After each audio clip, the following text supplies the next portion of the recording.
Hoje nós vamos dar continuidade ao tema sobre predestinação, eleição condicional e eleição incondicional. Estamos abordando essas questões salvíficas porque, como eu já falei aqui há muitos vídeos passados, não adianta você odiar a mentira, odiar a nova ordem mundial e odiar a elite se você não é salvo, se você não ama a verdade.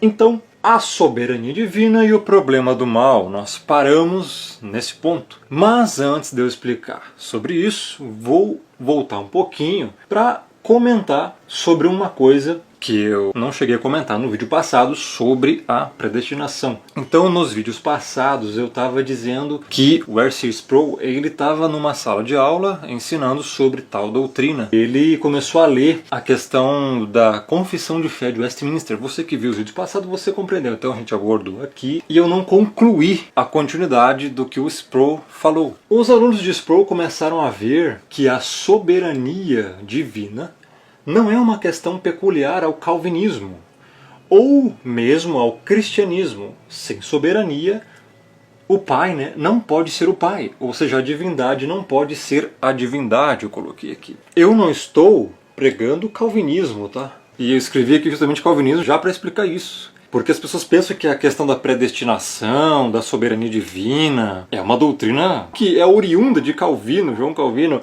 ou então que é calvinismo, e não tem nada a ver com calvinismo isso aqui, tá, pessoal? A soberania divina, os decretos do Pai, a questão da predestinação são doutrinas bíblicas.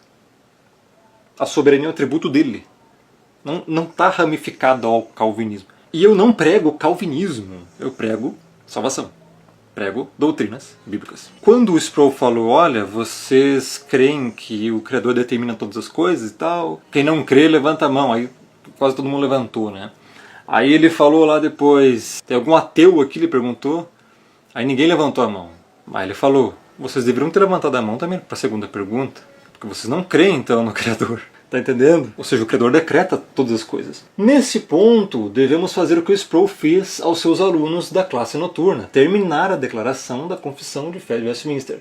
A declaração inteira fica assim. Desde toda eternidade, é o que diz lá, Deus, tá na confissão. Eu não concordo com 100% da confissão, tá? Desde toda eternidade, Deus, pelo muito sábio e santo conselho da sua própria vontade, ordenou livre e inalteravelmente tudo quanto acontece. Porém, de modo que nem Deus é o autor do pecado e nem violentada é a vontade da criatura, nem é tirada a liberdade ou contingência das causas secundárias antes estabelecidas.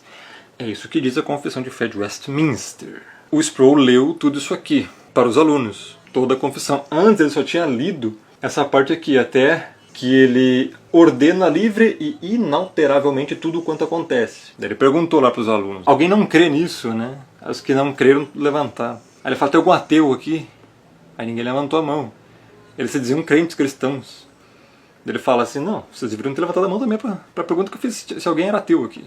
Então vocês não creem no verdadeiro Criador. Tá? Só que a confissão continua. O Criador faz tudo isso, mas de modo que nem Deus é o autor do pecado, nem violentada é a vontade da criatura, nem é tirada a liberdade ou contingência das causas secundárias antes estabelecidas. Bom, é isso que diz a confissão. Mas nós vamos ler aqui coisas para refletir sobre isso, tá? A vontade humana e o mal estão debaixo da soberania do Pai. Isso é fato, porque o mal existe, o ser humano existe, a vontade humana existe, mas o Pai é superior a tudo isso. E o Pai é soberano, é um atributo dele. Logo, o mal e a vontade humana estão debaixo da soberania do Pai. Uma questão de lógica. Então agora que nós vamos entrar realmente no assunto. A soberania divina e o problema do mal. E é um dos assuntos mais complexos da Escritura e da existência humana. De onde vem o mal?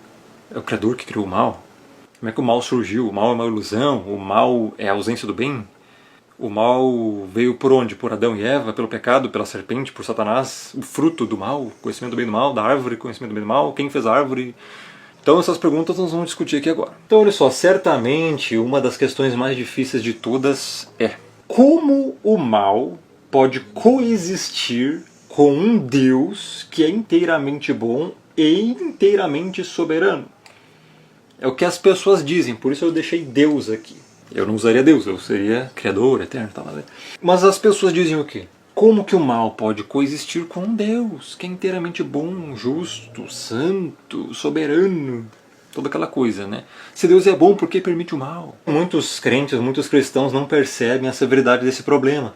Os céticos chamam esse problema de o calcanhar de Aquiles do cristianismo. Muitas pessoas acabam negando até que exista um Criador, um Ser Supremo ou Deus, por causa disso. Por causa dessa pergunta lá de cima. Se Deus é bom, como é que ele permite o mal? Então ele é conivente com o mal. Ele é cúmplice do mal, do crime. É o que elas dizem. As pessoas não compreendem.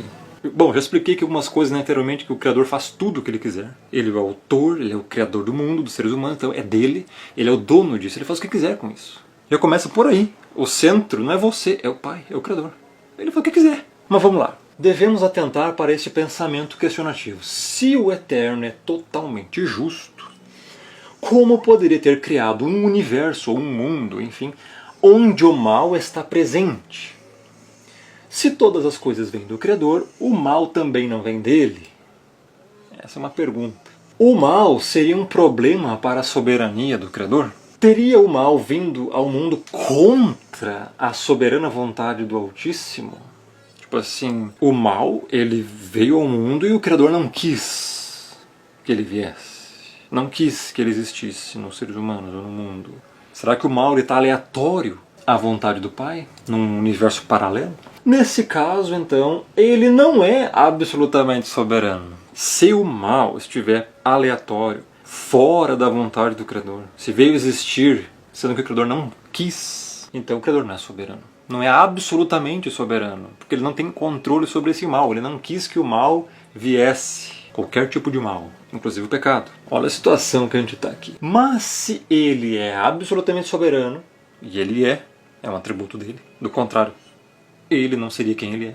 Devemos concluir que, de alguma forma, e eu coloquei bem frisado aqui em letra de forma, ó, que de alguma forma, até o mal é pré-ordenado pelo Criador.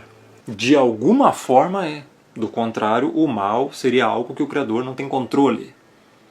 Que a soberania do Pai não está acima do mal. Então, se o mal um dia veio a existir, de alguma forma foi pré-ordenado pelo Criador. De alguma forma foi. Quem nega isso está negando a lógica e a Bíblia. Sabemos que o homem escolheu pecar. Sim, Adão e Eva, né? O ser humano escolheu. Eles escolheram pecar. Não foi o Criador que cometeu o pecado. Tá? Foi o ser humano. Todavia, esse problema ainda persiste. Olha só como. De onde foi que o ser humano contraiu a mais leve inclinação para pecar? Essa é a pergunta. De onde que o ser humano contraiu a mais leve inclinação para querer pecar, para escolher pecar, para desejar desobedecer o Criador e comer de uma coisa que era proibida pelo próprio Criador? De onde veio isso? Se ele foi criado com um desejo para pecar, o ser humano, então isso significa que o Criador o fez com tal desejo. Se ele foi criado sem nenhum desejo para pecar, então precisamos perguntar, de onde veio esse desejo? De onde veio o desejo de Adão e Eva para pecar? Como puderam Adão e Eva cair? Eles foram criados bons.